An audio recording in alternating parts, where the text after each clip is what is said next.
Same indicator use करने के बाद भी अलग ट्रेडर्स को अलग रिजल्ट्स क्यों मिलते हैं? आंसर छुपा है बॉलिंजर बैंड सेटिंग्स में। इस वीडियो में हम क्लियर करेंगे बेस्ट बॉलिंजर बैंड सेटिंग क्या होती है, डिफॉल्ट सेटिंग जो 20-2 का एक्चुअल मीनिंग, इंट्राडे स्विंग और डिफरेंट स्टाइल में सेटिंग कैसे बदलती है, और सबसे इंपॉर्टेंट कब सेटिंग चेंज करनी चाहिए और कब नहीं। एंड तक आपको एग्जैक्ट क्लैरिटी होगी आपको कौन सी सेटिंग यूज करनी है और क्यों। सबसे पहले क्विक रिकॉल कर लेते हैं। बॉलिंजर बैंड्स दो चीजों पर बेस्ड होता है, moving average period and standard deviation, जो वोलेटिलिटी को मेजर करता है। बस यहीं से पूरी सेटिंग गेम शुरू हो जाती है। अब समझते हैं कोर कॉन्सेप्ट, सेटिंग्स का रियल लॉजिक।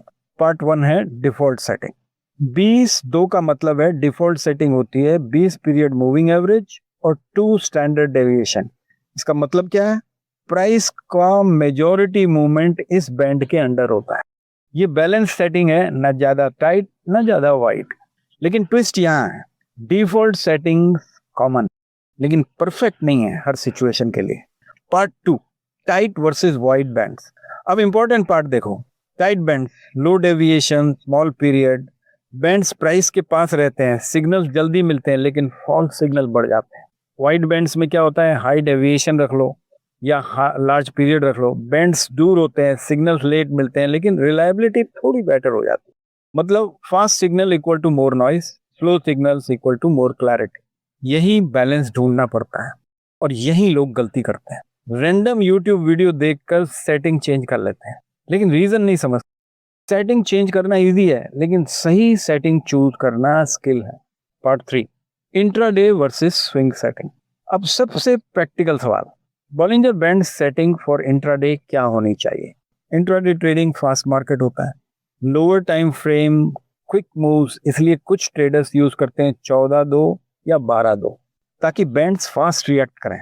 लेकिन ट्विस्ट यहाँ है, फास्ट रिएक्शन का मतलब है फॉल्स सिग्नल भी बढ़ सकता है, इसलिए बिगिनर्स के लिए 20-2 ही सेफ स्टार्टिंग पॉइंट है। Swing trading, higher time frame, smooth movement, यहाँ 20-2 काफी इफेक्टिव रहता है। कुछ लोग 2.5 भी यूज करते हैं ताकि नॉइज और कम हो जाए।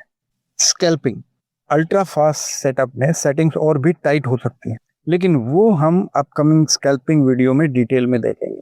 पार्ट 4 कब सेटिंग्स चेंज करनी चाहिए। अब सबसे इंपॉर्टेंट क्वेश्चन, क्या हर ट्रेडर को सेटिंग चेंज करनी चाहिए? आंसर है नहीं। चेंज कब करें? जब आपका ट्रेडिंग स्टाइल क्लियर हो, जब आप ऑब्जर्व कर रहे हो कि सिग्नल्स लेट या अर्ली आ रहे हैं, जब स्पेसिफिक मार्केट कंडीशन रिपीट हो रही हो। चेंज कब नहीं करें? सिर्फ क्यूरियोसिटी में, हर ट्रेड के लॉस के बाद या दूसरों को देखकर कभी चेंज ना करें। अब इंटरेस्टिंग पार्ट देखो, इंडिकेटर सेटिंग चेंज करने से ज्यादा पावरफुल क्या है? कॉन्टेक्स्ट को समझना। सेम सेटिंग डिफरेंट मार्केट्स में अलग बिहेव करेगी, इसलिए सेटिंग फिक्स करने से पहले मार्केट को समझो। मान लो आप 20-2 यूज कर रहे हो ट्रेंडिंग मार्केट में, प्राइस बार बार अपर बैंड टच करेगा, स्ट्रॉन्ग मूव दिखेगा, साइडवेज मार्केट में प्राइस बैंड के अंदर बाउंस करेगा। अगर आप सेम लॉजिक दोनों में यूज करोगे तो कंफ्यूजन होगा, सेटिंग सही थी, इंटरप्रिटेशन गलत था। एक कॉमन मिथ की तरफ भी ध्यान देते हैं, perfect Bollinger band setting exist करती है। रियलिटी परफेक्ट सेटिंग नहीं होती है, करेक्ट यूज होता है। तो अगर आपको बॉलिंजर बैंड सेटिंग सही यूज करनी है तो 5 रूल याद रखो। स्टार्ट विथ 22, पहले मार्केट समझो फिर सेटिंग।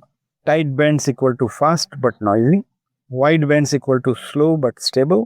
बार बार सेटिंग चेंज मत करो। प्रोफेशनल ट्रेडर्स क्या करते हैं? इंडिकेटर कम बदलते हैं, इंटरप्रिटेशन को इंप्रूव करते हैं, यही एज है। आप अभी कौन सी बॉलिंजर बैंड सेटिंग यूज कर रहे हो? 20-2 या कस्टम सेटिंग, या अभी एक्सपेरिमेंट कर रहे हो? कमेंट्स में जरूर बताइएगा। अगर ये क्लियर हो गया कि सेटिंग्स कैसे काम करती हैं तो अगला लॉजिकल स्टेप है Bollinger band squeeze breakout strategy, जहां हम देखेंगे टाइट बैंड से पावरफुल ब्रेकआउट कैसे आइडेंटिफाई करें। वो वीडियो आपकी एंट्रीज कंप्लीटली बदल सकता है। तो आइए मिलते हैं फिर अगले वीडियो में।